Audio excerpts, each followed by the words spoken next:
it's a pleasure to be here. This is my first time at the Raisina Dialogue, but not my first time in India. So great to be back in Delhi and great to be holding this session today. Our speakers have now been introduced. So let me just start by reminding you that the topic for today is uninterrupted peaks, rethinking energy access, affordability, and security. And I think it's fair to say, with the current political winds blowing, climate is out, energy security is back in, and energy access and affordability continue to be major concerns for many developing countries. Today, approximately 750 million people still lack access to electricity, primarily in Africa. This is, of course, unacceptable. So I think today we will be focusing on questions such as, how do we define energy security in today's age? Does that include climate resilience? Do renewables count as energy secure sources as much as domestic reserves of fossil fuels? Or how about nuclear with imported uranium? With respect to affordability, what are our lowest cost options and how do they differ across the world? And why do they differ across the world? And I'd like to just start by saying a few words about the United States and China, because we don't have any Americans or Chinese on the panel, but I am American and I have spent a lot of my career working in China. And I wanted to set the stage with a couple of comments about those two countries.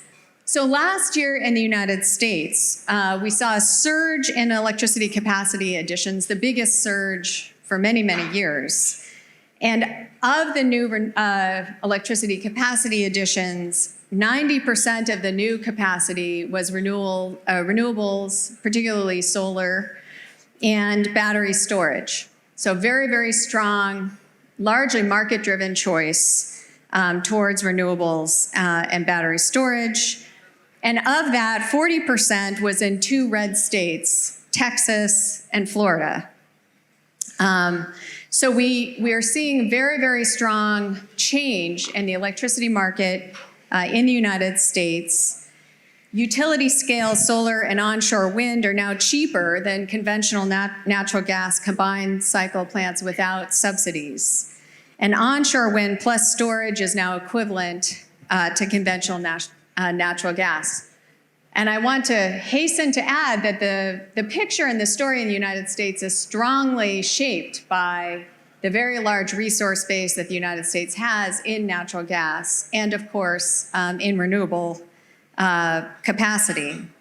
Turning now briefly to China, very similar story in a weird way, except much more coal. China already has surpassed its 2030 target of 1,200 gigawatts of wind and solar capacity, which is astonishing. They reached this milestone 6 years ahead of schedule.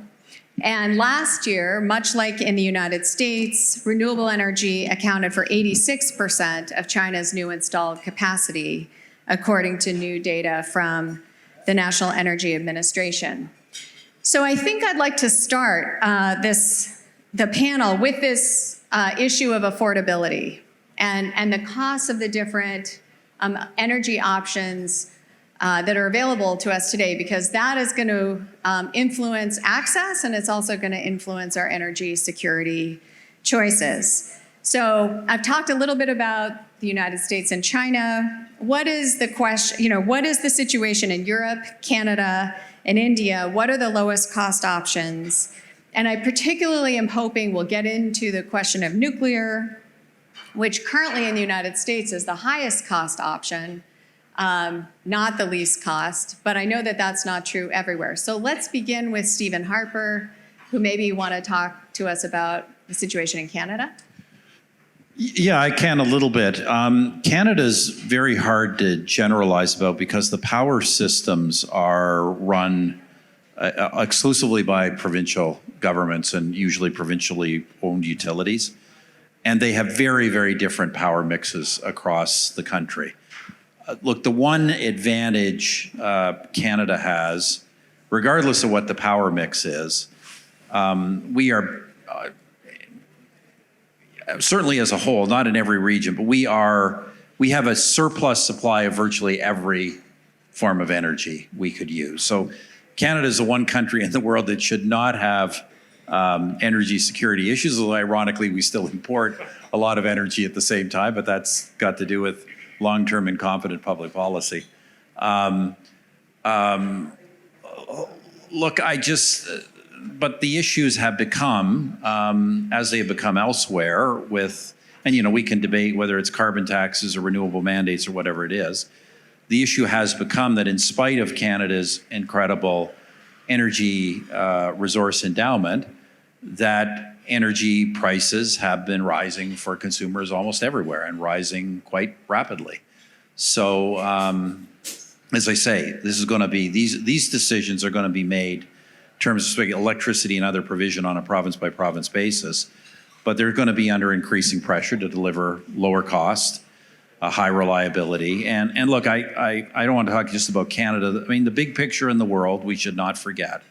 The big picture is that, I say this as an energy investor, looking forward at energy demand and energy supply, the reality is that even with conservative estimations of energy demand, we are looking at a net global energy shortage if we combine all available sources together. And that really is going to be the world's challenge going forward. The energy demand for growth is just so high. Okay, I want to come back to the drivers of demand in a little bit, but let me turn to Rafael Mariano Grossi, who may want to talk to us about nuclear. Well, but yes. Feel free to also give perspectives on this question. Absolutely, absolutely. It is clear that what we see when we look at the energy markets in the world, that there is a lot of interest in nuclear. Again, this is very obvious here where we are in India. It is even more clear in China.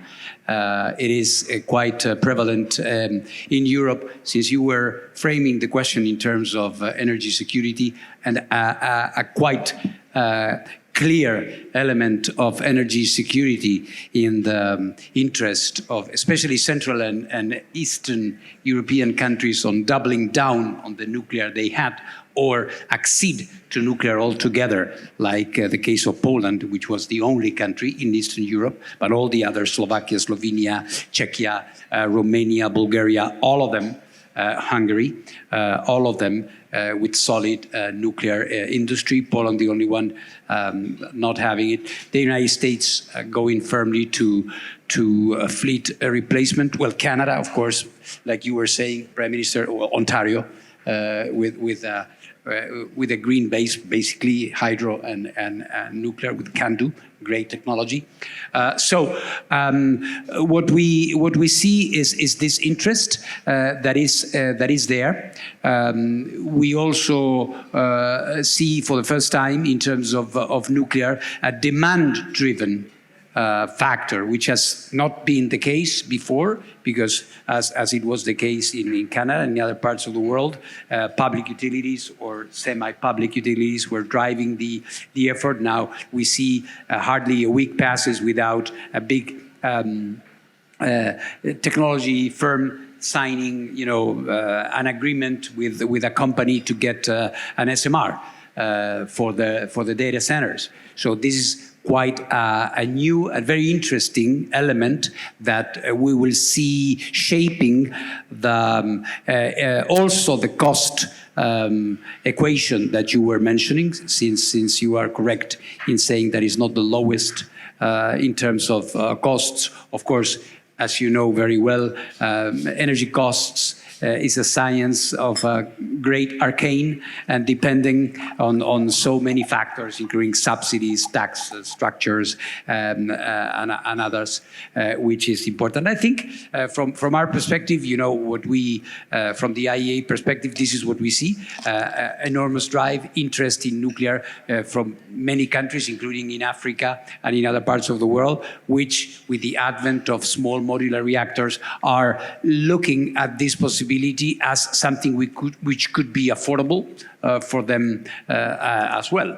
So it's good time for nuclear. At the same time, there's a need for the industry to deliver. It's not 100% sure that the promise of SMRs will be realized. There is the possibility, yes, but still with some question marks. Clearly, and I think also from a policy perspective, which is very important because policies are what in the final analysis determine so many things, we should be reminded that at COP28 in Dubai, something incredibly unusual happened when the final document said that nuclear energy should be accelerated side by side with renewables. A few years ago, the word nuclear would be taboo, and I'm not joking, would be taboo in a COP conference. Now, the consensus is that it should be accelerated. So, interesting and many aspects to discuss about it, including non-proliferation and others that we may look into it later. Let me just come back to you really quickly on this question of cost and nuclear. When I teach my students, I always use nuclear as a perfect case of negative learning. In other words, like the opposite of the classic learning curve where, you know, as we have cumulative production increasing, we see unit costs coming down. But in the case of nuclear, at least in the United States and France, we've seen costs rising. Can you talk about what are the drivers of those increased costs? Is it the regulatory environment? Is it the issues that are needed, measures that need to be taken to address proliferation concerns, et cetera, et cetera? And do you have faith that the SMR costs will come down? Well, it's all of the above. It's all of the above. When you look at the history of energy costs, and in particular nuclear, you will see that there have been times of stability, times where it has been low, and times that, especially after Fukushima, where the safety factor came in very, very strongly, in particular in Europe and in the United States, with a number of retrofitting projects that were stopped and ran into overcosts and huge delays because of that. So those factors were having a big influence. And as you rightly said, in other parts of the world, it's not the case. When you look at China, when you look at India, it is a different story. And when it comes to price formation, also tax structure, subsidies, many things that other sources of energy were benefiting, and rightly so. We are not, I don't take a beauty contest approach to this. We love renewables, and we need more renewables. Nuclear is basically baseload. So I think those factors have influenced the fact that international finance institutions for many years have explicit prohibitions. For the first time last year, I went to the World Bank. The Director General of the IEA had never been invited to the World Bank. And I went there, and I was talking to Ajay Banga, and he said, well, why don't we finance? Well, I said, there is some obscure document that has a footnote somewhere that says that nuclear is dangerous. Okay, let's go into it. And then we started asking, never ever had the board of the bank decided on that, but still this permeated to a point where no development bank or regional bank is financing nuclear, and when you ask, they point to the World Bank. So now this is changing, but it's taking a lot of time. So when you take all these things together, plus other societal narratives, then you have a recipe for delay in the best scenario, if not worse. But that is changing. I like to say that there is no nuclear renaissance. There is a return to realism. There is a return to realism. Could I just add something on Sure. this? And look, I'm a big proponent of the need for nuclear to be part of the power mix going forward. But the government of Canada, when I was a leader, had its own nuclear power company. And we had constant cost problems. And two things drove that. One was a tendency to underestimate the longer run costs, to underestimate the constant refit costs, and to also underestimate the costs of the long-term liability management that nuclear creates. I say I'm still a fan of it, but there has been a tendency in most nuclear projects to understate the costs at the front end. We certainly saw that in the United States with the Vogtle plant, which I think came in 4 times more costly than was anticipated. Okay, Bjorn Lomborg, you are known as a proponent of cost-benefit analysis and low-cost solutions. Can you give us first a perspective from Europe and then your broader perspective on this question of affordability? Sure. So I think there's 2 things that are incredibly important when you talk about affordability. One actually goes to nuclear. So a lot of countries around the world, and also in Europe, have wanted to decommission nuclear power plants, very clearly, for instance, in Germany. And that's just, there's only one word for that, that's stupid. If you've already built the plant, you've already committed to decommissioning the plant, you've paid for everything, you've paid for all the things that Steve also worries about, and now you basically have CO2-free baseload power that you can just run for another 10, 20, 30 years. Don't decommission nuclear plants. If you built them, use them, and keep using them as long as you possibly can. That's just a no-brainer. So that is definitely one way to get affordability. I think pretty much everyone will probably agree on that. So let me say something that not everybody will agree on. So very clearly, you mentioned that we have a lot more solar and wind. And people love to say that solar and wind is cheaper than fossil fuels, certainly even cheaper than gas power plants. And that's true when the sun is shining and the wind is blowing. That's, we typically use a levelized cost of electricity, which is basically to say, when you can produce a kilowatt hour, how much does it cost? But of course, the problem is most societies don't just want power when the sun is shining or the wind is blowing or whenever it's convenient for whatever power source you have. We actually want it 24/7. And the problem with that is then it becomes a lot more costly. Now, it's very, very hard, and the economic community has struggled with this because the levelized cost of electricity is such a nice and fairly easy way to calculate, but it's dramatically misleading when you compare it across baseload power and non-baseload power. So basically, when you compare it with fossil fuels and with renewables, that gives you a very, very wrong impact. If you actually try to look at, so I did that a couple of months ago.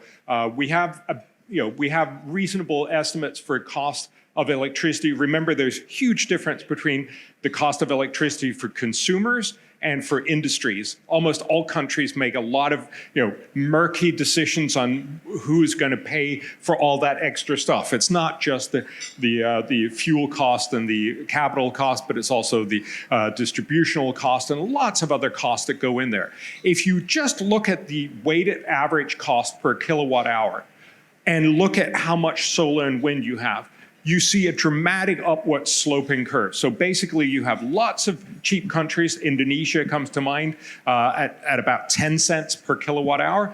And then you have the US and you have India at say 11, 12 cents. Then you have EU at 20% solar and wind. And we have power cost of about 25 or even 30 cents. And then it goes up. I'm sorry to say my native Denmark comes out at the very, very end. We have about 60% solar and wind, mostly wind, and about 40 cents per kilowatt hour. So if you look at the actual physical impact of what do we charge for electricity and how much solar and wind do we have in the system, it's very clear there's no systems that have lots of solar and wind and low power costs. And that really does speak to this very central question that you asked, affordability. Unfortunately, right now, it is such that hydro is a great thing. If you have it, you should definitely use it. If you have nuclear power, you should definitely keep it on. But otherwise, if you want more power, and most people do because it's the way to get more economic development, you unfortunately right now need fossil fuels. Okay, let's keep going and get more perspectives on the table. Dr. Chowdhury, do you want to come in, maybe talk a little bit about the situation in India? Yes, thank you very much. I think there are very interesting viewpoints being put here. See, India, the main thing is that fossils are slowly going out, but not fully, because we still depend a lot on coal. The other source is solar. Solar is caught up in the recent past.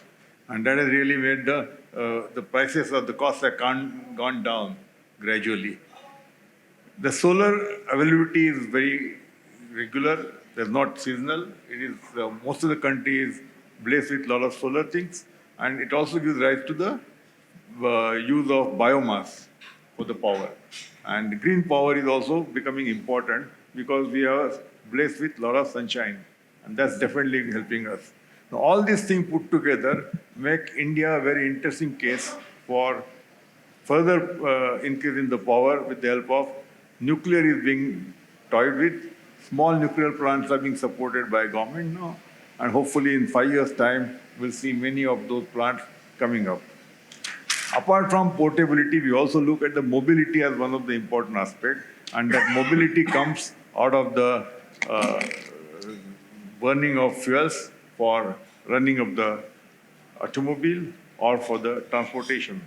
So transportation cost is also being looked at because they also all things add to the climate action. So energy transition and climate actions are becoming very, very critical, and energy transition is taking place in terms of solar, in terms of wind. Wind, of course, has gone quite a lot of it, and now biomass power. So these are the few things which will give rise to more of energy transition, and we will see most of the things are affordable in the range, and they are available around the year. So these are the couple of points which are there peculiar to India. We have to keep this in mind. It's definitely helping for us. Thank you. Okay, wonderful. Divyata, can you help us as an investor think a little bit about how the cost of capital is affecting the affordability questions and how that differs across countries where you work? Thank you, and thanks. Really interesting perspectives. Yeah, it's interesting when you look to see how it is that the energy transition is overall being financed. When you look at who is financing renewable power just in general, 3/4 of it is actually coming from private capital. About 25% of it is coming from state-owned enterprises, and only 1% actually is coming from development finance institutions. And this, we're talking obviously globally. When you look at some of the developing world, it obviously will be a higher representation from some of the development finance institutions relative to some of the other participants. But it is really interesting as underscoring the role of private capital in overall in renewable power and in financing the transition. So from an investor perspective, again, I think it's almost like a three-dimensional matrix of a sort in terms of how one views the different risk curves, if you will. On the one hand, there is the OECD, and then there's the rest of the world, and there's different costs of capital just as it relates to that. There is the question of technology and the maturity of the technologies, so solar and wind and hydro, and there's obviously nuclear, all very established technologies. Nuclear obviously having a much higher in terms of capital intensity and the needs around that. But then there are other technologies that are coming on in terms of how it is that that we should also be utilizing, both from a perspective of minimizing the emissions as well as others where they're lower down in the technology curve, and so they are not being financed perhaps as effectively. And then the third part of it would really be is it brownfield, is it greenfield, is it brownfield? So are they established? Is it going to be new? Do you want to take risk with a new development platform, with a new developer? How is that going to be? It's always that earliest stage that is going to have the highest risk in terms of the financing. And so the role of private capital in here becomes super important. We've talked obviously in the context of nuclear, how some of the off-takers, if you will, are increasingly some of the private institutions, the Googles and some of the other technology institutions, just from a security perspective, where again, they are specifically concerned around having that energy security and that access. But what about the rest of the broader consumer market? Who ultimately is responsible for that is a broader question. But we can certainly talk to the fact that there's from a development finance institutions, especially when it comes to I think the developing countries. Unfortunately, a lot of it is still governed by debt as opposed to equity, which I think that broadly. might make sense, but for the fact that it is not in local currency denominated terms. It's in hard currency. That makes it incredibly difficult for these countries to even be able to finance that. How do you hedge the costs of a hard currency financing? The cost of hedging is incredibly difficult for some of these countries, which are not necessarily going to have a super liquid forward markets and things along those lines. So the challenges still do remain. I do give credit, obviously, where with the World Bank, they're taking a much closer look in terms of some of their own risk ratios, things like that, such that they can actually have more equity available for some of that. I'll pause there. Okay, I want to slightly change the subject, but it's related, to focus for a minute on energy innovation, which is a subject close to my own heart. I've always said that through energy innovation, we can improve the menu of options available to us in the future, and also, of course, to help reduce costs, right? Improve the performance of technologies and help make them more widely available.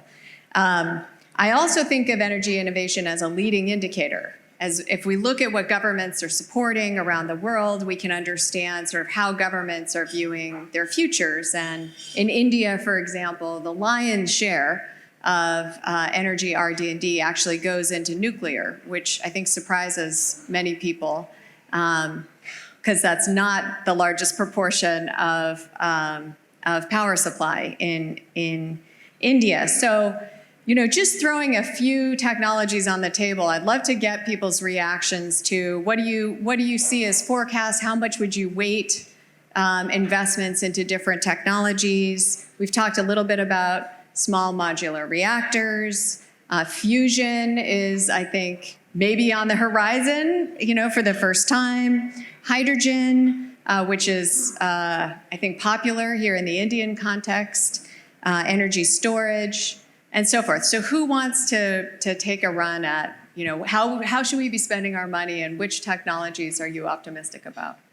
I don't know about that, but fusion, a word on fusion, Yeah. the energy of the future that will always be the energy of the future, as they used to say, is no longer the case.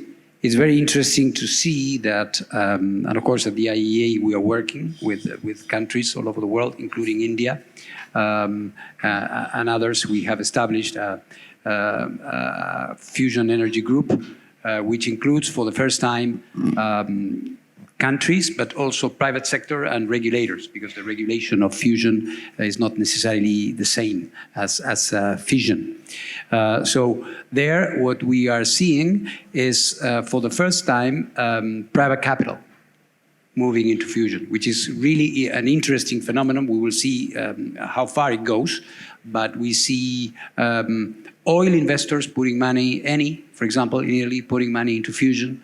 CFS in the United States, as you know, other companies. Germany. In Germany, even at the peak of the, current or past administration, which was very anti-nuclear, determinedly anti-nuclear, they would accept fusion, and there are a few startups, and more than startups, companies that are already working, and it's really interesting, because when you go to CFS or to any of these firms in the United States and some in Europe as well, people will tell you we'll be in the market. We'll be in the market within the next decade. So whether that happens or not, still there are some technological hurdles to be, I would say, overcome, but it's coming closer. So and with great interest from public and private investors as well. On SMRs, it's the issue. I mean, we've discussed that SMRs is everybody has its own project, its own pet SMR project. We'll see how many are in the end are rolled out. But again, what we see is the money is there, the contracts are there, so it's not a matter of if, but when. This is basically what is happening, and the licensing process is one very, very key factor there, which is institutional. It's purely institutional, purely normative, and not technologically driven or capital driven. At the IEA, we are looking at this. We have created a process to try to elicit some convergence among regulators. Nuclear regulators are extremely sovereignists. So there is the idea that you have to leverage what other regulator has licensed is not there yet. We see some groups, Canada, the NRC in the United States, the British regulator, maybe culturally more closer. We see in continental Europe, Finland, France, Czechia. I mean, those regulators are starting to talk to each other. The ideal being, air industry as the model that could be followed. If you don't have a situation, ideally, where you're going to be able to buy a module in the United States to make it operate in Germany without having to go from scratch in terms of licensing, including non-nuclear, because what is incredible is that non-nuclear components, because they were going to go into a nuclear reactor, had to be licensed from scratch. So it is really sort of a catch-22, Gordian knot that needs to be addressed. So this is an area that I wanted to show or to illuminate for the conversation on which we are trying to work, to facilitate the process and move to SMR rollout and fusion as well. Okay, I think I see 3 people who want to come in. Divyata, you go first, then Bjorn, then Prime Minister Harper. Thank you. If I may just add on, I absolutely agree. There's a real role for nuclear, I think, in every country's portfolio. Your question, Kelly, just around, it really touches on how do you optimize, I think, ultimately for the different sources of energy and energy security and access.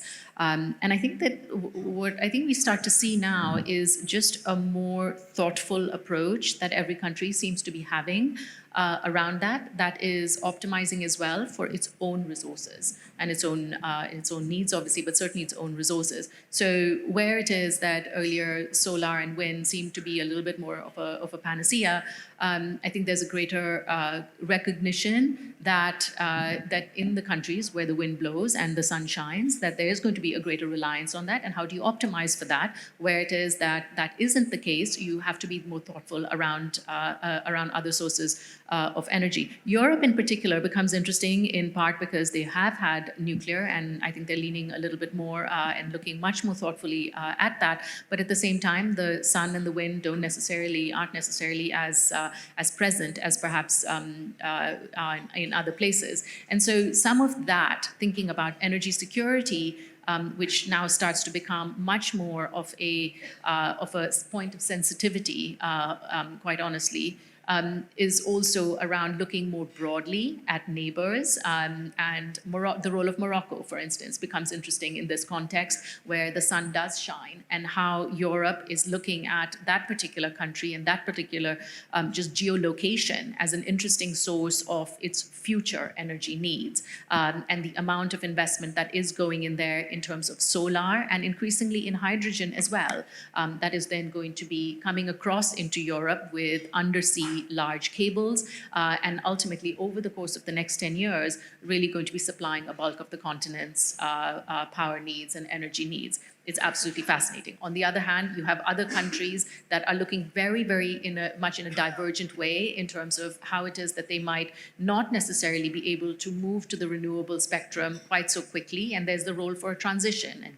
what is the role of gas in there, which we haven't really touched on in there. The Philippines, for instance, where they have something like 20% of their energy source coming from a singular gas field that is nearing depletion.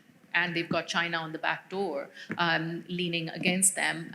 They are in a very different situation. And so from an investor perspective, they need to open up regulation in a very particular way in terms of bringing in private capital and full foreign direct ownership, which not a lot of other countries do, especially when it comes to something as sensitive as an energy security. So there are many things in the balance here, geolocation being one of them, energy security being another, and others.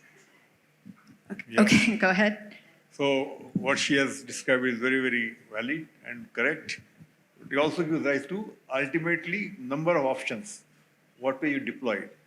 Let's take case of hydrogen. You talk about hydrogen. Hydrogen can go for processing. Hydrogen can go for running the vehicle, heavy-duty vehicle. Like that, the number of options are there. Similarly, for biopower, I was referring to biopower because let's take a case of a sugar industry. Sugar industry produces a lot of bagasse, and the entire bagasse can be deployed to produce electricity. And that's most ideal way of putting it. So like that, there are a number of industry-wise geographical benefits are there. There are practical benefits are there. So biopower is equally important. Like that, there are multiple things keep on happening, and how you take a judicious decision, how to deploy what, where, and that will give and affordability will be always the underlying Yeah. definition for all those things. Reducing the capital cost, because the capital is very, very expensive, that becomes another priority, how you can do it. In that manner, innovation is playing a very important role for reduction of the capital. And all this put together gives you the final model. And that's the way I look at it as an overall picture. Thank you. Okay, let's go to Bjorn Lomborg next. Yeah, so Kelly, you're absolutely right. I mean, innovation is crucial. Innovation is crucial in everywhere. So we often accept the idea of saying we fund a lot of research into medical science, just so it produces a lot of Nobel Prizes and a lot of other innovations that will eventually become the things that Pfizer and a lot of other companies will turn into profitable products that will save a lot of lives. This is how it works in all kinds of other sectors. But we dramatically underinvest in energy research and development. We know this. We've done this for a long time. Back in 1980, the world actually invested a lot in innovation because we suddenly realized, oh my goodness, with the second oil embargo, we realized we were up creek and we wanted to find different technologies.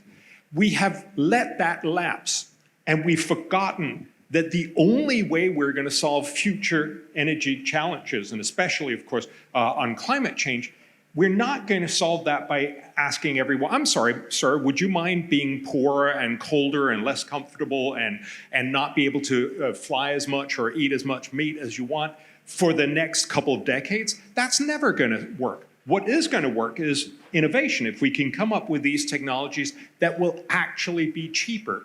And so we need to dramatically invest in innovation. One of the things I think most people don't know is in Paris in 2015, everyone knows that we did this big treaty that we're not actually currently doing, but you know, we promised to do a lot of stuff with cutting carbon emissions. There was a second Paris Agreement at the same event where you know, Obama and many other world leaders and Bill Gates and many other very wealthy people came together in something called Mission Innovation, which was exactly to say we should dramatically ramp up spending on innovation. Because if we could come up with SMRs, so small modular reactors, that would be cheaper than fossil fuels, that would be cheaper than anything else, we wouldn't need to do anything else. Everyone would just switch. If we could come up with hydrogen that was cheaper, I very much doubt it, but let's see. That would be the solution. If we could come up with cheaper energy solutions, everyone would switch. And so this is how technology makes a huge difference. If you think back in the 1950s, in Los Angeles, it was a terribly polluted place because of the geography of Los Angeles, mostly from cars. It is simply the fact that cars pollute a lot and Los Angeles caps the whole thing. So it was terrible. It was terrible to grow up there. Everybody was, discussing this. But the solution was not to tell everyone in Los Angeles, I'm sorry, would you mind to walk instead? Because if you know Los Angeles people, I think they're called Los Angelinos or something, they would never accept that. But the solution was a technical solution. We found the catalytic converter. It cost a couple $100, and it basically makes cars not pollute. still a little bit, and obviously there's a whole congestion problem as well. But fundamentally, a simple technological solution solved this. This is the same kind of conversation that we need in the energy space. And the beautiful thing, of course, is this is much, much cheaper. So we ran a process of prioritization with cost-benefit analysis on a lot of different things and how to fix climate change. And what we found, we worked with 50 of the world's top climate economists and 3 Nobel laureates. We found that the very best thing to do if you want to fix climate change is to dramatically increase investment in innovation. Because if we can come up with this green innovation, we'll have solved the problem. If we can't, we're stuck in this hard world where there's a lot of trade-offs that most people are unwilling to do. Prime Minister Harper? Yeah, look, I absolutely agree. The only way you're going to square the needs of security, reliability, affordability, and environment is really through innovation. It's the only way you're going to do it. So what did we do when we were in government? It might surprise you a bit. We essentially, for lack of a better term, I would say we dabbled in kind of just about the gamut of potential innovations. And I actually think that's the way to do it, because I think when you're dealing with public money, you don't know, you really don't know where innovation is going to go. I mean, look, if you look over, not just in energy, if you look over the last 200 years at kind of futurist predictions, people speculating, we often get right what the general direction of technological innovation is, but we're often very, very wrong on the specifics. And I think when it comes to really investing the big money, that has to start coming from the marketplace. So people who really have confidence that things are gonna pan out. If you start making, especially in the energy sector, which is so linked to every other aspect of economic activity, if you start making big bets on energy innovation and transition that don't work out in terms of affordability, scalability, or reliability, you are really going to screw your economy for a long period of time. So let the big bets be done in the private sector with private money. Now, I just want to say a little bit, one other thing about nuclear. I'm sort of amused in a way over my political lifetime of watching kind of things go in and out of favor, and often how little thought is behind that. And I'm going to use nuclear as an example. Look, it's great that there's been this sudden turn of kind of the environmental folks towards being interested in nuclear, low emissions technology. However, what they forget is that no one has been for a generation or more investing in uranium mining. Even if there is no expansion at all of the nuclear fleet, the world is facing serious constraints in terms of uranium supply within 5 years' time. And it just, to me, just goes to show how little thought goes into these bigger changes.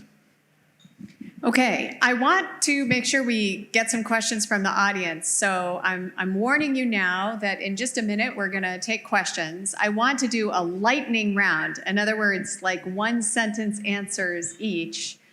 If you were to pick one intervention, one measure to enhance energy security, and you can put that in a national context, or you can do it as a global, from a global perspective, what would that intervention be? Who wants to go first? Well, I'll do it. In Canada, it'd be really easy. Build the pipeline system to the east of our country so we can supply our own country with our own energy. Okay, great. No ideology when it comes to energy policy. And unfortunately, if you want energy security, we have it. It's lots of big piles of coal. We should not all do that, but we need to recognize that the current solutions with big storage of energy is actually the most energy security we have. No ideology. I will bet for bio, because it includes biofuel, bioenergy, where you include the farmers and you take the country all across, inclusive. That's the way I look at it. Thank you. Divyana?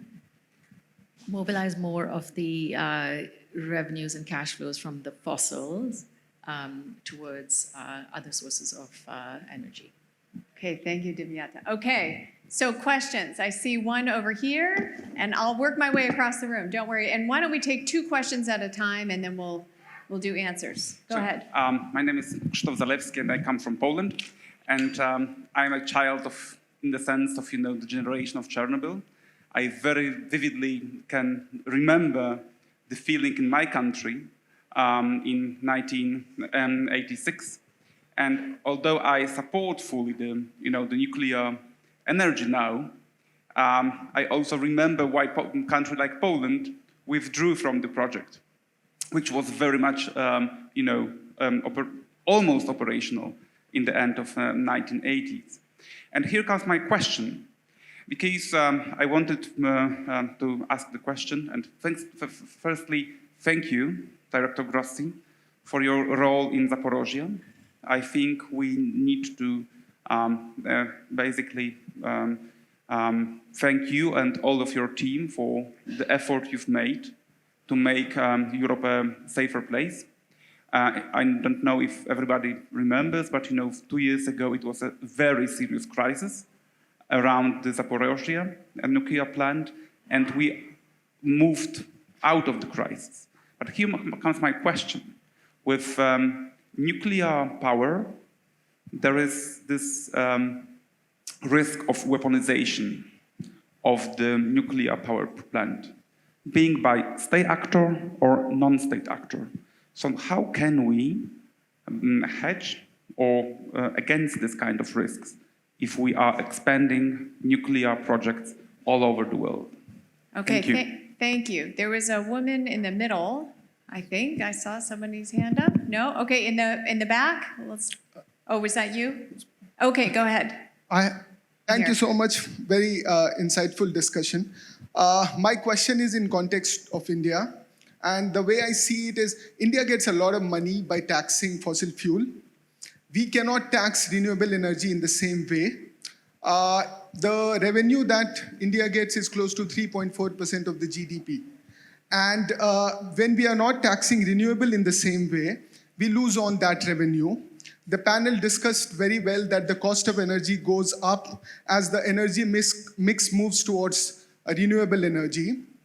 So finally, it all boils down to the fact that energy transition is necessary, but who will fund it? I mean, it looks like the developed world is not willing to fund it. The multilateral development institutions are also not willing to fund it. So we need to really sort out this thing. Then only any energy transition will happen. Okay, thank you. So we've got two questions. I think maybe Rafael. The first, you wanna yes, take thank the you very first one? much for your kind words on our work in Zaporizhia. It's not over yet. I always say that we will be able to say mission accomplished when the war ends, and we will have made it without a nuclear accident. But we've been there, and I thank you for recognizing it.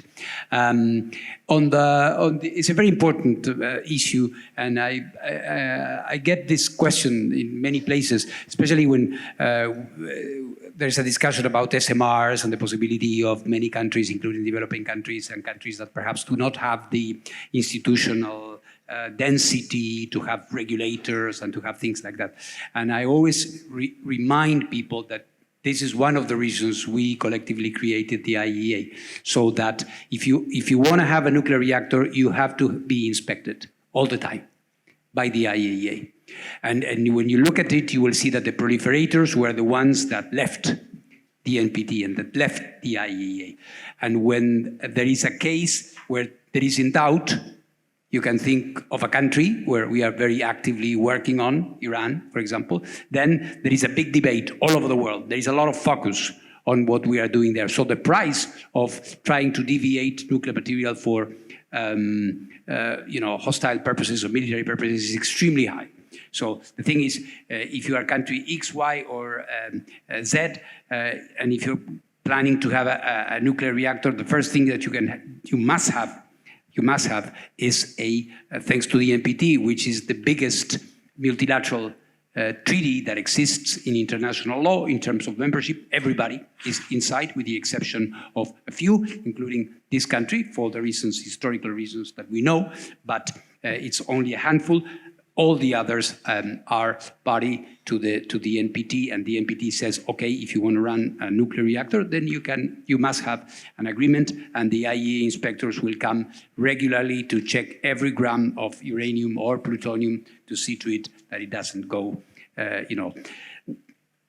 One important thing, perhaps as a lateral reflection out of the energy thing, but I'm having the opportunity, is that these days we're talk about nuclear weapons, we talk about having your own nuclear deterrent is being discussed by many countries which so far are in good standing with their obligations. I think it's very important that we think that we have to protect the nuclear non-proliferation regime. The world will not be better with 20 or 25 countries having nuclear weapons, believe me. Thank you. Okay, who wants to tackle this question of who will fund the energy transition? I can start, and Okay. I have no solution, but let me have a go, and my colleagues can jump in. I think your insight just around India, for instance, and how the economics of it have gone is exactly right. Where solar, for instance, was extremely interesting early on, especially as it related to subsidies and government subsidies, state subsidies, supporting that. But as things started to get to scale, some of those subsidies started to be withdrawn. Margins themselves started to become less interesting, and now it's reached a very mature phase. That being said, the solar story in India is one of the most successful globally, and it still continues to act real global private sector capital, because there is significant room for growth.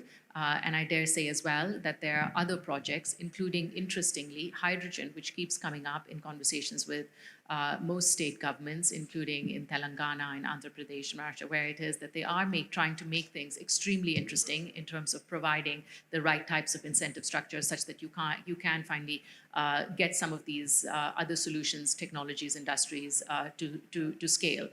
It does still then come back to, as you call it, broadly in terms of the emerging economies, the global south, around who funds this. If the north is not going to be funding it, as the developed nations are not going to be able to fund it, and there is a lot of, obviously, politics just around that, especially as several developed market economies themselves as well continue to falter in some way. And the role of, again, a blended finance solution becomes critical, and there are complexities to this around how it is that in itself can be structured in terms of who takes, for instance, that first loss, which is ultimately what is necessary for private capital to then start to come in at scale. That's one element of it. So what role can a development finance institution or a supranational a government, for instance, take at that first loss, such that private sector capital, which is ultimately a fiduciary to other third parties, and their obligation is absolutely to protect capital, to provide returns to other capital, and we will have, I'm sure, more comments on this. They are held to that standard, and to be able to be I think, as sincere in that mission, they need to be able to protect their capital in order, and you need to have that first loss coming in.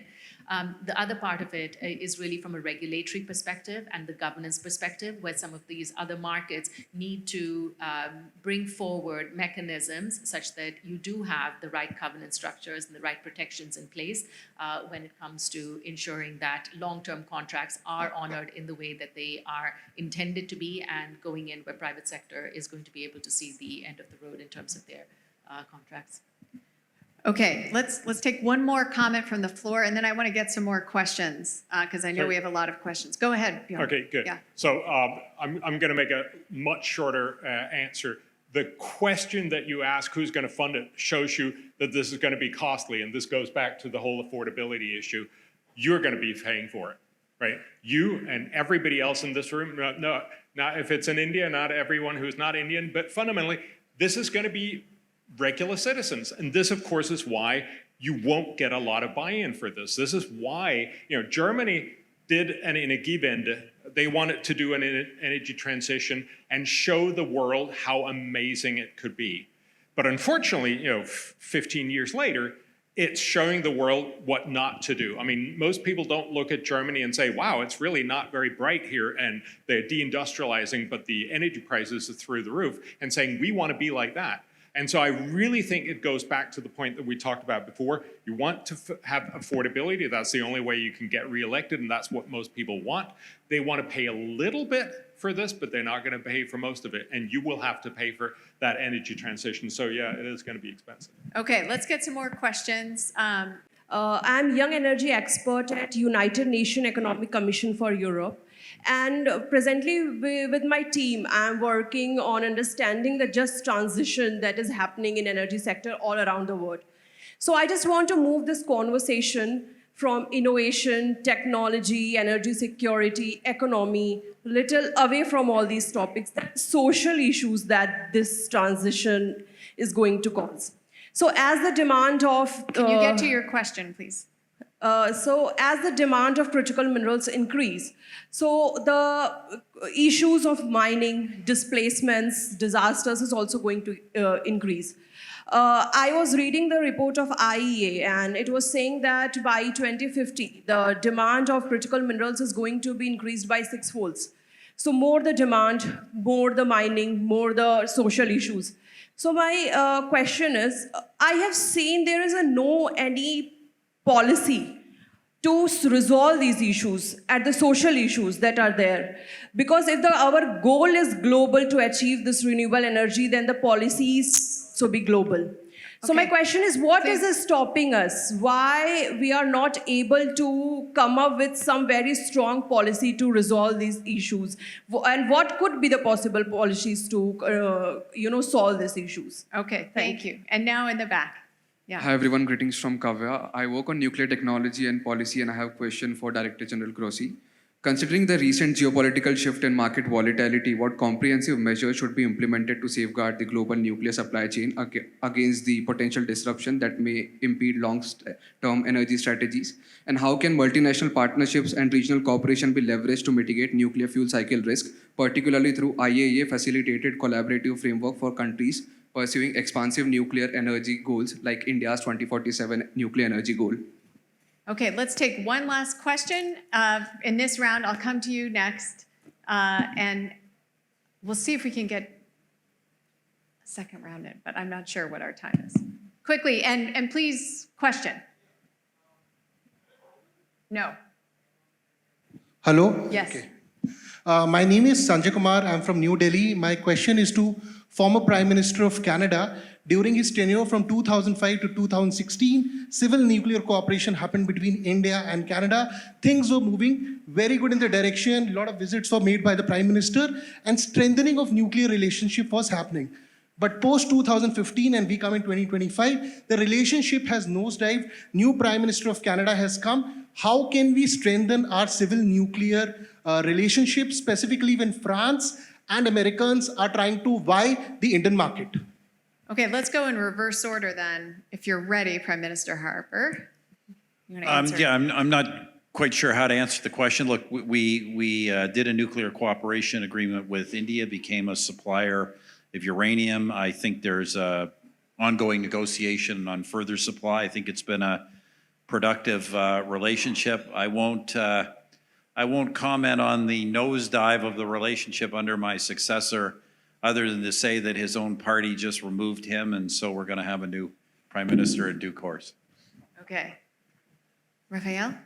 Thank you very much. Well, the question was very pertinent one. I think you put many things into that. Let me say that we have broached them, I think, in general, in the course of the panel, because what you are referring to compound issues that have to do with licensing and regulation. This is one area of cooperation that you were mentioning. We are trying to improve this because we have recognized that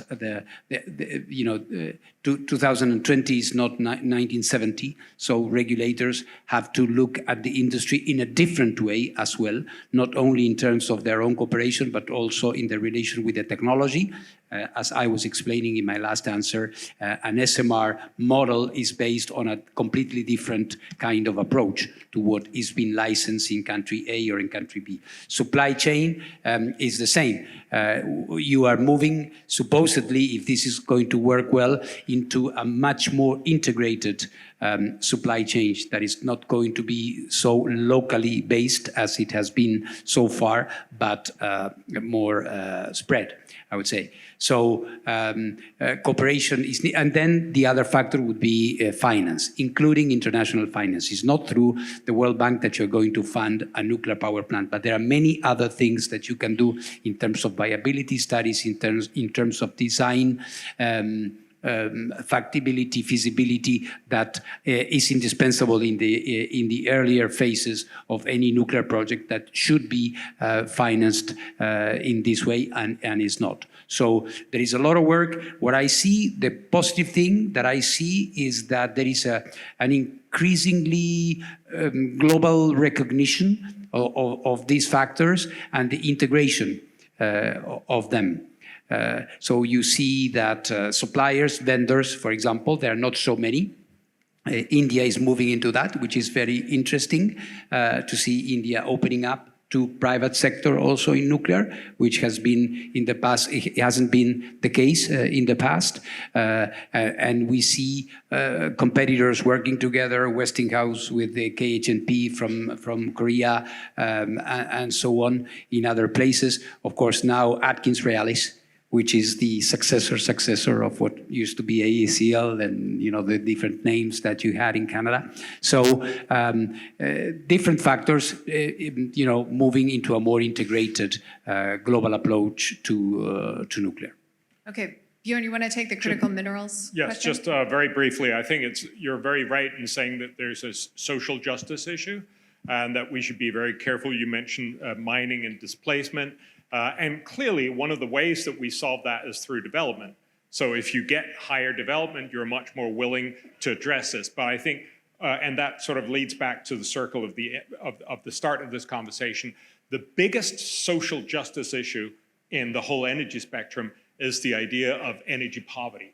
So if energy is incredibly expensive, and if you're poor, a lot of people are going to have energy poverty. And that is, I think, the vast majority of the big energy justice issue. And I think that's what we've been discussing, and that's really one of the crucial bits that we need to keep our focus on if we're going to supply energy justice to people. Okay, I'm being told our time is up. I'm really sorry we won't be able to get to the last two questions, but maybe you can catch people on their way out. At the Fletcher School, where I'm the dean, we like to say that reasonable people can disagree, but we've had a remarkable degree of concurrence on this panel. So I want to thank all of our panelists for their thoughtful remarks. Thank you.